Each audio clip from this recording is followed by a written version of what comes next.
Hello, and welcome to our lecture on the foundations of early modern Europe. Um, what we're going to do today in our lecture is look at the sort of conditions that are creating the economic and social changes that we will see in early modern Europe. But before we get there, we really need to have a recap on what was going on in medieval Europe. After I made this, it occurred to me, right, that I have this very if you see the slides, there are 131 slides, um, lecture on Europe in the Middle Ages. I am not going to go over all of this, but I am going to reference a few things as I go along in the PowerPoint I just created. But I'm going to go back and forth. If there are any topics you want to delve into in more depth with that, I will post it. You have access to it throughout the class. Feel free to use it in all ways that you want to. All right. So early modern Europe is that time between roughly 15 to 1850, right? And we're going to see that throughout this time, these are the major themes of early modern Europe: competing religious identities, a conflict between not only Christians and Islams, but Christians and Christians, witchcraft, burning people at the stake, pillaging villages, bloodshed. There's a real conflict between science and religion. And when I say conflict, it's deadly for those who are speaking about science and its benefits and its realities are killed by the church, in many different ways, right? During this time period of early modern Europe, we're going to get a differentiation between those who are free and those who are enslaved, both in terms of nationality and nation of origin, religion of origin, anti-Semitism, and also race. So this is the period where race-based slavery will develop, where the triangular transatlantic enslavement will begin, and the chaos that surrounds it. This is also a time where you have conflicting ideas between religion and science, and most notably, sort of ideas about witchcraft and ideas about the Enlightenment, which is really putting human thought into practice. So these are all different themes we will discuss in this class, and all of these things, right? This very compelling list of topics we will discuss throughout our class has its roots in the medieval period.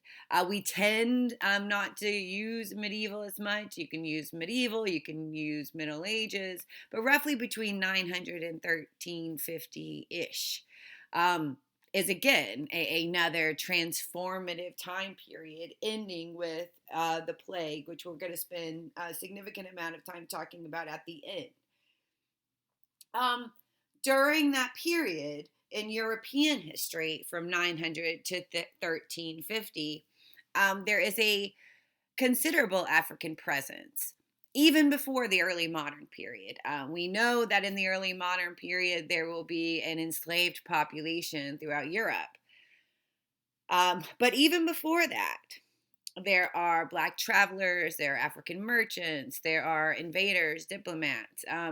Because of the conquering of the Iberian Peninsula, which of course is Spain, and maps are very useful, right? So here's North Africa.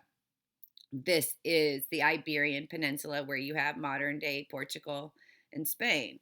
So yes, that there is only a very small part of land missing connecting this, right? Libya, which is in North Africa right here, is so close to other parts of Italy and these islands. So there has been a very long history of European and Mediterranean interaction, again, dating back to antiquity and the origins of civilization around the Mediterranean. But for some reason, this is often lost in historical scholarship. And we sort of know the reason, right?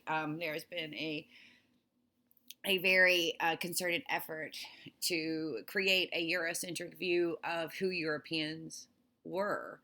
So that's roughly the explanation. We will see that 10% of the Iberian Peninsula is black in this early period.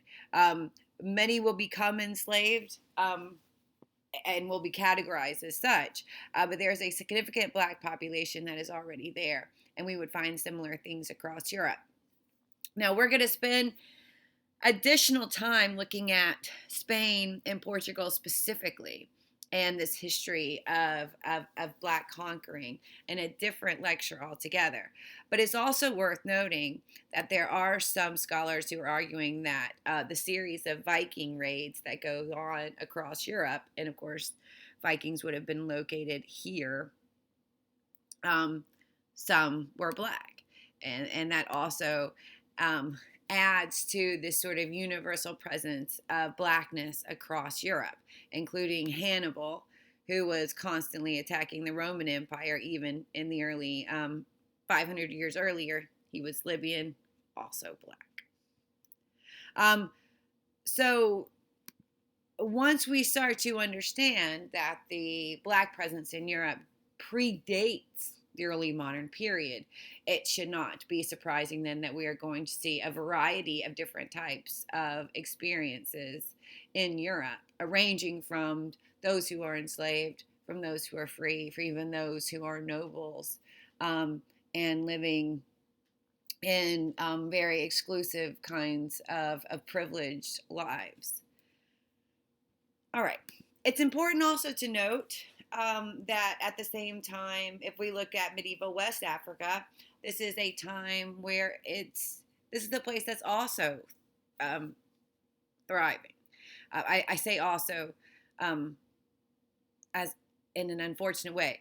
Medieval Europe is not thriving, and I'm going to get to that in just a minute. But medieval West Africa actually is. It is commercially very connected in terms of trade. We have the development of large empires and civilization from the Mali, the Songhai, and of course Ghana, but also the kingdoms of Benin and other places across Nigeria, all the way into the Congo Delta. So I say all of this, right? Because when we think about this time period of medieval Europe, this is really a time of, let me go down here.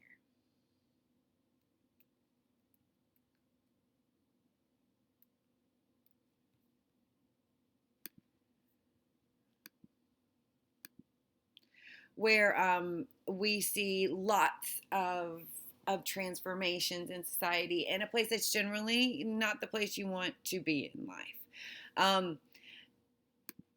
There are some important dates in terms of European history to remember. The first European universities appear around 1158. The plague is going to appear around 1347. Joan of Arc is burned at the stake for being a witch in 1431. A war called the 100 Years' War ends in 1453. And again, this helps to sort of prove my point. You don't want to be in Western Europe during the Middle Ages. It's highly chaotic in all of these very significant ways. And we'll look at some of these in a minute. There were some improvements. There was introduction of the windmill, which is actually from Iran. So that will be technology that is brought by, introduced through trade and also through Islam. A number of changes to agriculture, making it easier to plant crops. Crops itself are changing, but most notably,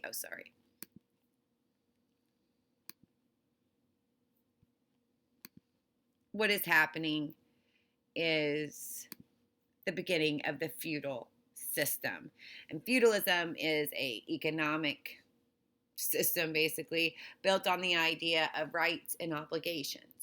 That if you don't own the land, you can work for someone who does in return for food, and you basically get protection. It is the idea that you give up freedom for protection from random military hordes, other people coming in, conquering. And you also, basically had access to a little village in which people worked, a market, a church, that became sort of the center of the world. So this is the economic system that comes to develop itself in Western Europe, and it will be around for almost 1,000 years. What brings this down, you ask? I know you're asking. You really want to know what's going to be, right? The thing that brings down this incredibly unequal system where people basically will never be able to buy their land. Land is not available. You'll always work for someone. Uh, the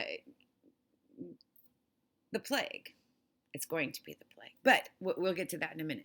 So this is just a nice little graphic of the foundations of early modern Europe. Again, right, Europe's going to be basically run the same way for nearly 1,000 years. You had the king, who is the power. You cannot argue with the king. The king is infallible. The king is somehow divine and related to God, but it's not a God, because that would make Christianity much more polytheistic. So it's kind of complicated. Then you have all of the land then belongs to the king. The king parcels it out to those who are of nobility. They then maybe parcel it out to these people, who then make these people work for them. So that is how this works. So there are many more of these than those, right? At any point in time, but especially here. Now, the same sort of hierarchy is also present in the Catholic Church. There is God, right? And then there's a Pope. And the Pope is the only one who can communicate with God. If you see a potential conflict here between, well, can't the king or emperor communicate with God as well as the Pope communicate with God, then you're absolutely correct. That conflict is splintering Christianity and the Catholic Church and the Roman Empire, and it's going to continue to wreak havoc on the Pope versus, right, these kings that are becoming quite powerful, like the British king, the French king, the Italian king, etc., etc. All right. Oh no, my apologies. So that you see a conflict, right? And then you have all of these religious nobility all over the place, sort of doing whatever they want, wherever they want, oftentimes having romantic dalliances with these people, creating children, sometimes securing sort of political and military alliances and whatnot. Then you also have priests and monks. Priests and monks are the only people who will know how to write in Christian society. So they are the educated.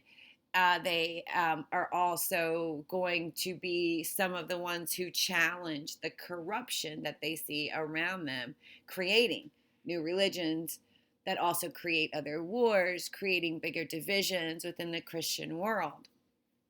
And then down here you have the believers. And of course, it's important to note that within the Catholic tradition at this point, believers can't communicate with God, right? You need this. You need this hierarchy in order for this to work. What's going to take this down? The plague, of course, right? The pandemic that's raging by the end of this time period that not only destroys feudalism, which had been there forever, or in historical terms, 1,000 years, but it is also going to challenge the supremacy of the Catholic Church, which at this point has been around for hundreds of years. And if you look, right, Christianity remains such a central point of identification around the Mediterranean world. It is practiced differently. There's Eastern Orthodox, there are Western forms of Christianity, and certainly Catholicism. And it remains a huge political, economic, and shared belief system. All right. So, as I mentioned before, this is the place you don't want to live. There's nonstop invaders. Again, many of these are Black invaders coming in from other parts of Africa as well as other parts of the Atlantic world. Life in medieval Europe, short and generally nasty. Justice is harsh and painful. War is commonplace. Religion's all consuming. And most people are poor. You're lucky to live to be 21. There's constant warfare. As I said before, there is corruption in the church. One of the things that happens is that village priests marry and have children, even though this is forbidden. Bishops sold positions for money. They claimed, sort of, if you pay me under the table, I'll forgive you of your sins. A variety of abuses and scandals. If you are familiar with church scandals of the 21st century, whether that's male pastors having children outside of wedlock, or perhaps being gay, or involving themselves in illicit activities, not new. They got nothing on the Catholic Church that's been doing this much longer than anybody else. So, bringing me to the plague. Oh, a few more things. Let me just go back here. Hygiene. There are public baths, interestingly, in medieval Europe, but they are shut down after the plague. I was gonna talk about that. So this will be sort of one way that we'll see a real world impact on where people went, because public baths are shut down, which is basically a public swimming pool. All right. So the center of life is really based on church and church identity. People drank. Water was not easily found. It was often not clean. So people drank a lot of beer. There are trade fairs, if you think about sort of medieval times, right? That's sort of the center of what the city looked like inside the manor walls. This is a depiction of medieval London, which had a population living inside of around 40,000, right? So think about sanitation, think about being close to each other, especially in this time. So think about just how bad the plague's going to hit when it does hit a city like London. All right. So again, you could look at all of this in much more depth. But something is happening where the church is feeling the influence of science. So scientific information is seeping into Western Europe, and it's coming from a variety of places. It's certainly coming from Islam, but it's also coming from people who are notating sort of what they see and how they experience it in their life, and thus sort of challenging what they're taught about God. So the church is also, by around 1252, they're trying to find people who are challenging the church in any way, making them confess. And they're going to do this so much that there is a term for it called the Inquisition. They're also going to want to, in many ways, the Catholic Church is going to also go after Jews and Muslims. All right, so all of those who believe in science, Jews, and Muslims. All right, so they're going to do a number of things. If you're in my 200 level classes, you've probably seen this before, but they do a number of things to get one to confess that they don't believe, or that they're speaking out against the church, committing heresy. One is to make your nude body sit on this very large point going into your rectum, and then increasing that way. There are a number of things, and you can sort of see the preoccupation with the body, right? You have to sit on a chair of spikes. rat torture, but the breast ripper is obviously one of my personal favorites. All right, I'm going further here.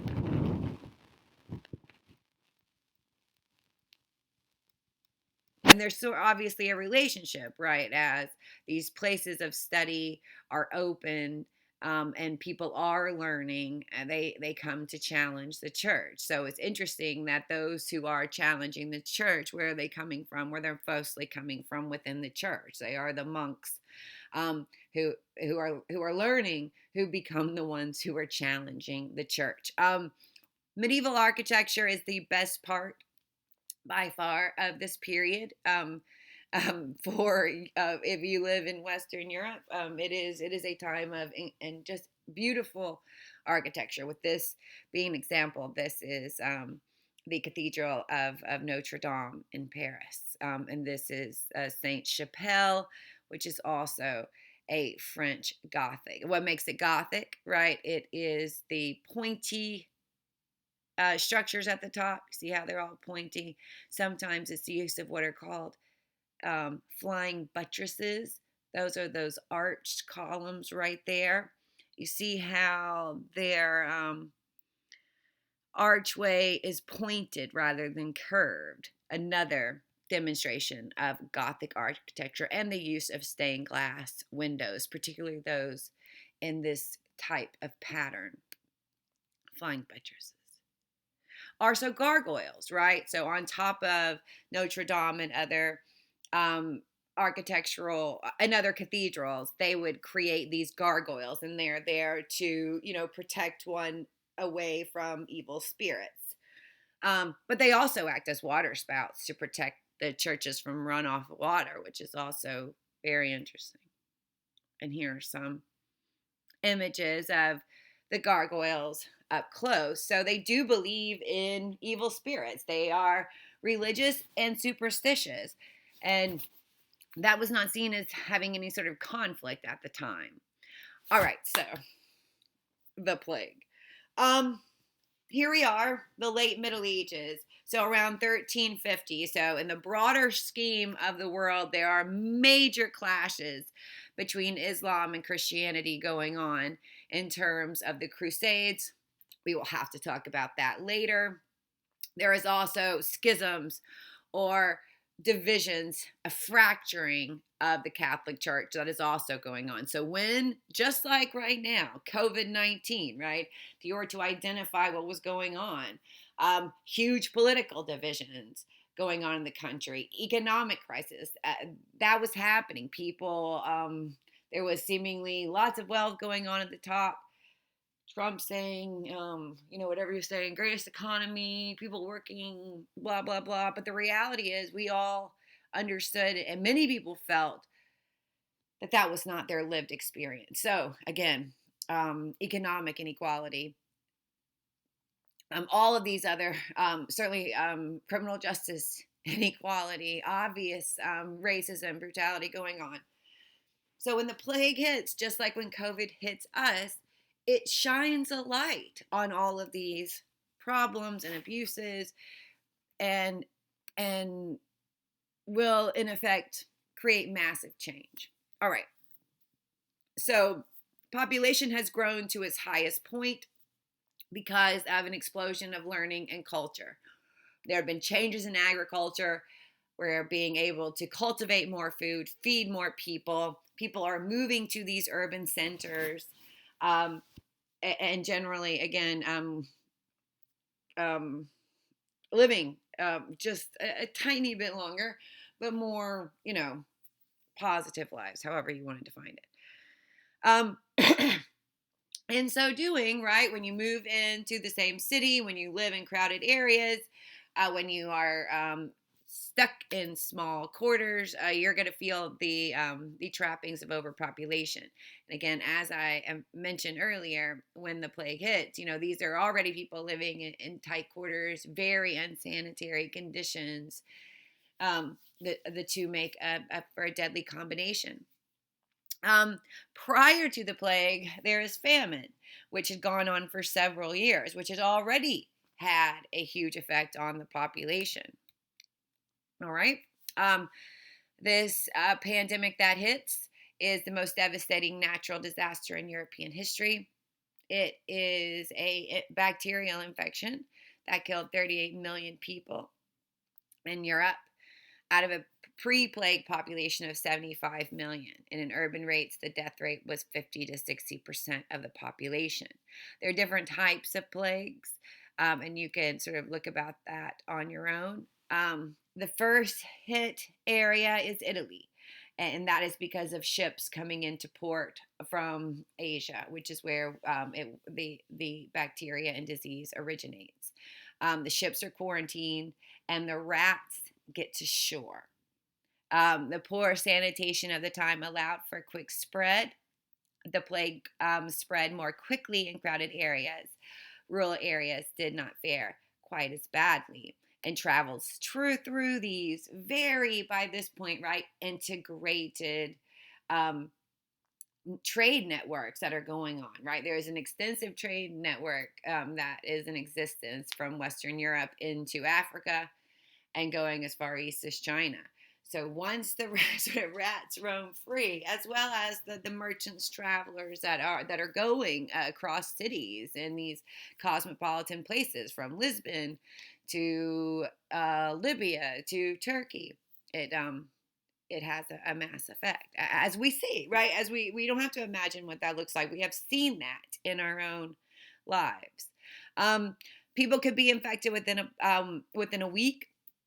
And not show symptoms. So just like now, they had to deal with asymptomatic carriers. And again, we are all too familiar with what that language means. When the plague broke out, people would flee, not knowing they were infected. So again, we're dealing with the issue of transmission, similar problems here. The plague would spread faster during the warmer months and go dormant most of the colder month. Interesting. Ours is having a different reaction. However, we are also very worried about ours intersecting with flu in the colder months. So there's that. The plague is worse from 1347 to 1351, but breaks out sporadically for many years after. So just like us, it's not just a year. It's not a few months. This goes on for years with episodic events occurring after, which gives us pause. Like, we should pause to think about that. All right. Now, again, we could find similar maps of how COVID is spread over from 19 to 20, and here we have how it spreads, at least in the case of the plague, from 1347 to 1351. So again, you have you have all these different trade networks, like I said, going around here, and below. So this part of Europe gets hit the most, right? It's going to make it a little less extreme in these parts. It's going to take much longer to get here, right? And then to travel into Russia and other parts of Scandinavia. So everyone isn't affected at the same time, as we are seeing even in this own example. There's a decline in Western Europe of about 38 million people, which is going to cause a labor shortage throughout Europe. Land was always scarce in Europe because it had been claimed over the last 1,000 years, although borders are reclaimed, which is another story. Land is already very scarce. So when the population is struck by this pandemic, you're going to see a restructuring of labor, right? Which is going to dismantle that feudal system of inequity. That scarcity of labor caused by the plague helps to improve conditions, right? So perhaps we can see an improvement for workers in our own example. That's it. History is not predictive. It cannot predict what's going to happen. But if we looked at that was the case for the plague, is that it did improve the lives of workers. So it does have that capability to do so for us. Um, Towns are restructured because of this, but mostly the power of the church declined. You can also think about why that's happening. People also stop buying things. Why do people stop buying things? Could it be infected? Can you trust where it's coming from? So, again, just like in your own life, perhaps you know people who have lost their faith. Perhaps you know people who have gained faith, right? Similar things are happening here. Symptoms began with headache and fever, chills, vomiting, and then swelling. So, what becomes one of the more visceral and visual symbols of the plague are these red blisters that sort of open and ooze. Um, and these start to bleed. Sort of fluids come out of the body, and it just seems like it's a terrible way to die. And people are dying so quickly that they have to burn bodies, and bodies don't do well when they're burned. Um, but let's talk about something else, right? Let's talk about using a tragedy for political gain. And you can think about the church who's going through this terrible time where people don't want to go to church. Obviously, they are even questioning their own faith. So, what does the church do? Um, it blames Jews for this, right? There becomes a intentional propaganda campaign. So, perhaps you've noticed our current president blaming China for the virus. Like it was given to us. It's somebody's fault, or perhaps even heard conspiracy theories that it's made in it was made in a lab and it's a biological tool. Could be, or it could be some really great propaganda to help again vilify something that has happened before. In this case, the Catholic Church takes the opportunity to blame Jews, right? And they say that Jews aren't getting sick. Jews, and also because Jews are merchants, they are traveling around and they are spreading this where they go, and they're coming up with all kinds of crazy theories and ways that you could know this, and they're using this tragedy as a way to rid Jews of their presence and their power, and it does so quite effectively. In the city of Strasbourg, in Germany, a Christian mob murders 2,000 Jews. 2,000 people are murdered for being Jewish because the Catholic Church is propagating the notion that Jews are spreading it around and can't get it. I don't know how you spread it, and you also can't get it. Interesting, I guess they're just asymptomatic carriers. They didn't have the language then. But this goes to show, right, the example of using this tragedy to as state-sponsored violence. And it happens across Europe.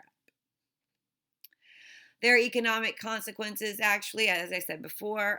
You can sort of look over this, refer to this when you are writing your assignment. But yes, there are positive economic consequences. And again, hopefully that gives us hope for our own time. Churches losing power. That we're going to talk about this in more specificity later, but I will post this in our classroom. And again, you can start to really think about how the plague creates new conditions for what will become what we know as this early modern period. Thank you. Let me know if you have any questions.